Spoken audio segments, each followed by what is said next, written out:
स्वाहादं महालक्ष्मी भूर्भुवस्वहतच्चवितुर्वरुणं भर्गदेवस्य धीमहि धियो यो न प्रचोदयात् गायत्रीभ्यं स्वाहायं गायत्रीभ्यं होम संतुष्ट भवतः तद विष्णुः परमपदं सदा पश्यन्ति सूर्यदेवता चकिरायतं देवताय नमो नमः तत्र वेदभ्यां नमः विहितकर्माणि कालतं नित्यस्वरूपार्थं नमो नमः अयं तु जयमानस्य दुरितं क्षोकारकलधीमुग्रासितं ग्रामरमङ्गलात् सकलमनोस्कामनापूर्णात् ग्रहकर्मनिर्माणार्थे मनोवांछित फलप्राप्ति अर्थे धन धन उपलब्धि पद प्राप्ति करणे विद्या बुद्धि ज्ञान प्राप्ति करणे जय श्री रामचंद्र प्राण प्रतिष्ठा कार्यकाले महाकार्यमर्चित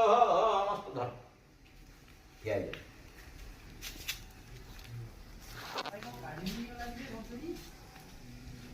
सर्वे भवन्तु सुखिनः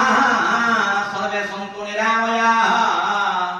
सर्वे भद्राणि पश्यन्तु मा कश्चित् दुःखवान् भवेत् पृथिवी शांति आप शांति गंधर्व शांति चक्षु शांति रक्ष शांति सर्वज्ञ देवभ्यो शांति सर्वज्ञाय शांति पूर्णंद पूर्ण शेखरा पूर्ण ज्योति परात्मनः पूर्णभ्यं परिप्रकाशं सर्वपूर्ण